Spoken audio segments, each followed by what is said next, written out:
Vamos lá, dando sequência, no período neolítico, pessoal, já tem essa transformação. O homem deixa de ser coletor e passa a ser produtor do seu próprio alimento. Como vocês podem ver aqui, ó, quer ver? Vou mostrar aqui na setinha para vocês, ó. Aqui está mostrando a Revolução Agrícola, porque foi como esse período foi denominado. A grande característica do período neolítico foi a Revolução Agrícola. Tanto que vocês podem ver à direita de vocês aí, uma grande quantidade de pessoas vivendo em comunidade. Porque antes do período neolítico, isso não acontecia. Por quê?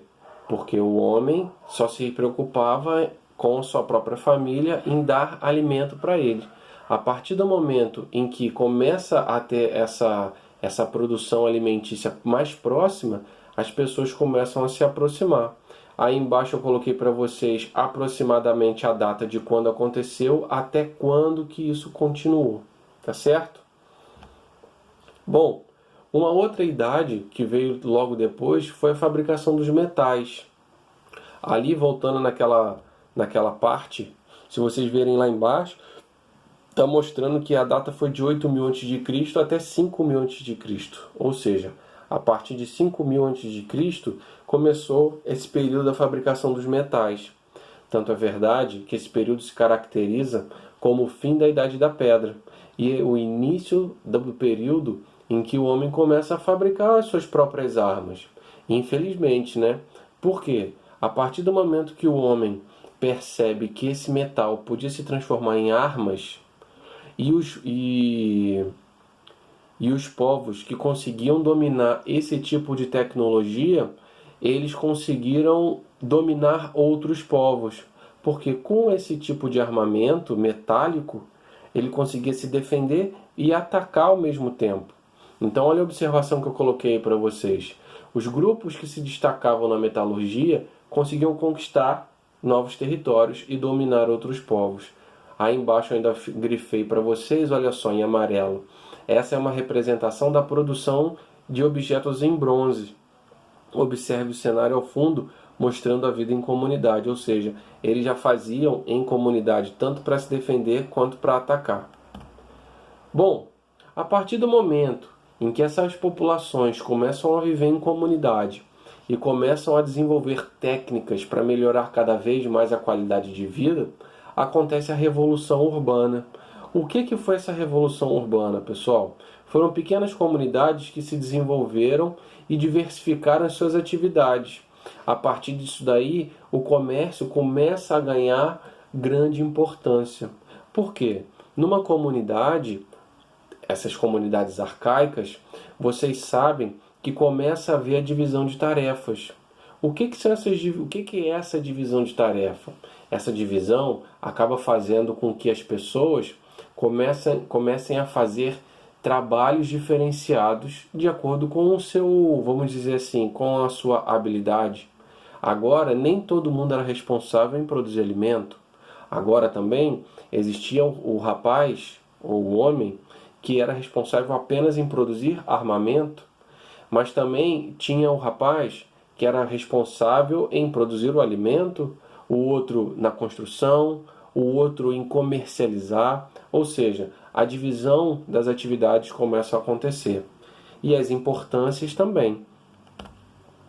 Tanto é verdade que a partir do momento que essas cidades, essas áreas urbanas começam a aparecer, porque o que acontece, gente?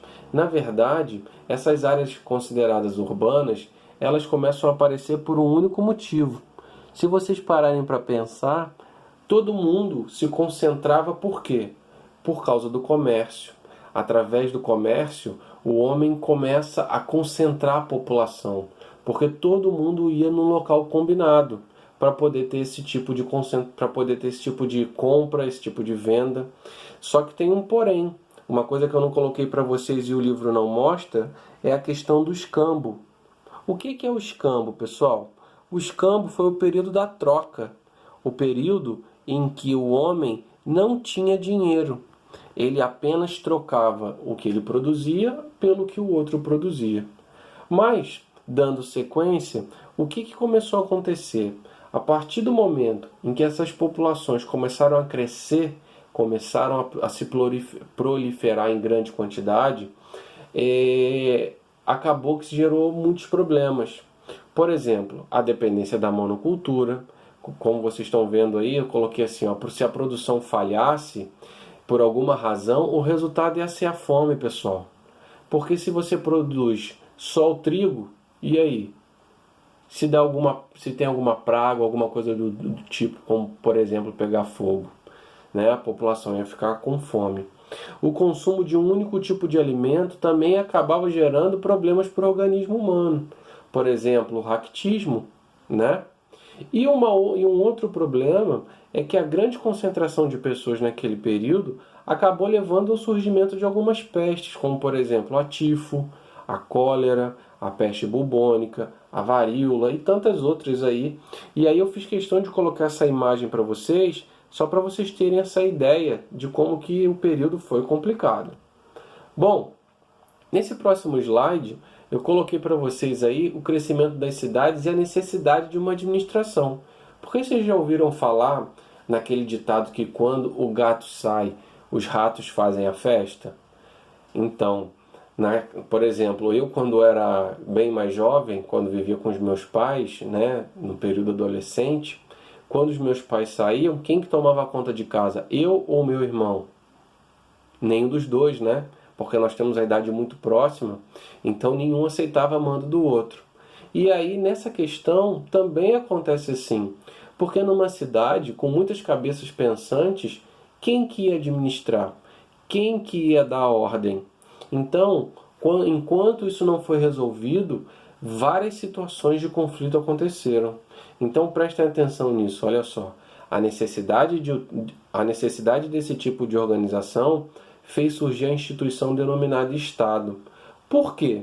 Porque algumas pessoas com maior poder, maior entendimento, acabaram se declarando os reis sacerdotes. Nessas civilizações, as terras eram controladas pelo Estado, representados pela figura desses imperadores, reis ou faraós, que se apropriavam do excedente agrícola, ou seja, o que sobrava da produção agrícola, e também exerciam as funções políticas, administrativas e religiosas. Tanto é verdade que eles se declaravam representantes máximo da divindade, ou seja, eles falavam para o povo que eles eram representantes dos deuses, no caso, para quem acreditava em deuses, né, para quem era politeísta, ou representante de Deus, para quem acreditava em um único Deus. E aí embaixo eu coloquei uma observação também. Os reis, eles possuíam o auxílio, pessoal, de alguns funcionários muito próximos, chamados de burocratas sociais. Então o rei, no caso o rei sacerdote, ele era considerado divindade, por esse motivo todos os povos os respeitavam. E eles eram, vamos dizer assim, circundados ali pelos burocratas sociais para poder ajudar nessa administração, tá certo? Continuando aí, a imagem para vocês de como que era uma sociedade governada pelos reis sacerdotes. Aí vocês podem ver um exemplo da Babilônia, do povo babilônico, certo? Continuando, as cidades-estados. O que eram essas cidades? Olha só, essas cidades possuíam leis e formas de governo independentes umas das outras. No entanto, possuíam a mesma cultura. Então as cidades-estados, elas só tinham os seus governos diferenciados, mas a cultura, a crença era o mesmo. Por exemplo, lá na Grécia, né, se vocês forem pesquisar, o próprio povo, como que fala? Eu esqueci o nome agora. Eu vou lembrar, até o final do vídeo eu vou lembrar e vou falar para vocês. Mas eles tinham as mesmas crenças, só que cada um tinha o seu líder. Cada povo tinha o seu líder. Então, na observação eu coloquei para vocês, olha só. Essas civilizações eram politeístas, ou seja, acreditavam em vários deuses. Os deuses eram normalmente relacionados a esses fenômenos da natureza ou animais que eram considerados sagrados. Por quê? Porque o homem, ele não conseguia explicar determinadas coisas que aconteciam. Então, a partir do momento que ele não entende o porquê que aquilo está acontecendo, ele associa aquilo a uma vontade divina. Os deuses gregos têm essa característica, né? A história grega tem essa característica do povo associar, por exemplo, o nascimento do sol a Apolo, ao mar um pouco mais revolto, associar a raiva de Poseidon. Então, tudo isso era porque o povo não entendia, tá certo? E aí do lado eu coloquei o exemplo do povo egípcio, né? Com todas as suas crenças, por exemplo, dos faraós, né? Mas eu também acabei de dar o exemplo para vocês do povo grego. Mas as primeiras civilizações, elas ficaram conhecidas, né?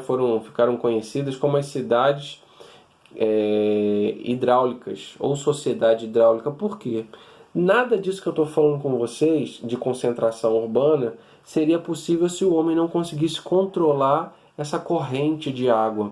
Por exemplo, usar a água dos rios para poder, por exemplo, utilizar como fonte para beber, ou retirar uma parte da água do rio para poder irrigar a sua plantação.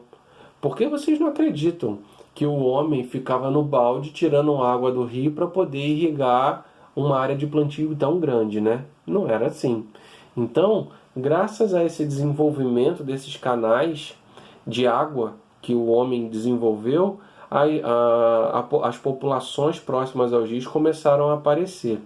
Um exemplo bem importante, que daqui a pouco eu vou mostrar de novo, foi na China, né? A própria China, a Babilônia, eles conseguiram desenvolver essa utilização da água para poder produzir em terras que antes não eram utilizadas para nada. Olha aí o primeiro estado, a Mesopotâmia. A Mesopotâmia, na crescente fértil, localizada na crescente fértil, né? Às margens do rio Tigre e Eufrates. Como que eles conseguiram produzir numa área que hoje é considerada uma área tão seca? Eles conseguiram fazer isso graças a essa técnica de retirada da água, através desses canais, irrigando a pequena parte que nós sabemos que nessa região aí era muito seca, tá certo? Olha aí embaixo que eu coloquei para vocês. Nessa região estabeleceram-se povos como os sumérios, os babilônicos, os hititas, os assírios, os caldeus, né? Os quais entravam em conflito. É uma coisa óbvia, né? Eles entravam em conflito por quê? Porque era uma área produtiva, era uma área que contém água. Então tudo isso fazia com que essa região fosse uma região muito disputada. Aí eu coloquei para vocês algumas características desses povos que eu citei. Então vocês na hora deem um pause para poder dar uma lidinha, ou se quiserem acompanhem pelo material que eu vou enviar para vocês, tá certo? Aí está mostrando o que cada povo fez de importante nessa época, tá? Bom, ainda falando sobre esse período, aconteceu também a Lei de Italião, o Código de Hammurabi, né? Muitos de nós já ouvimos falar olho por olho, dente por dente, mas não sabemos muito bem o que significa. O que é isso? O Código de Hammurabi ele foi criado para poder fazer com que qualquer erro, qualquer prejuízo que uma pessoa causasse ao outro, a ele seria causado a mesma coisa. Aí está mostrando muito bem para vocês, por exemplo, um construtor. Ele constrói uma casa para uma outra pessoa e recebe por isso. E aquela casa cai, e vamos supor que o filho do dono morra, de acordo com o Código de Hammurabi, o filho do construtor também vai morrer, para poder pagar do mesmo jeito. Aí não cabe a gente ficar falando se é certo ou se é errado. Era um período, né, lá na Babilônia, e todo mundo tinha que obedecer. Bom, agora falando sobre os povos, bem rápido, mostrando para vocês como que eles se desenvolveram com aquela questão da água que eu falei.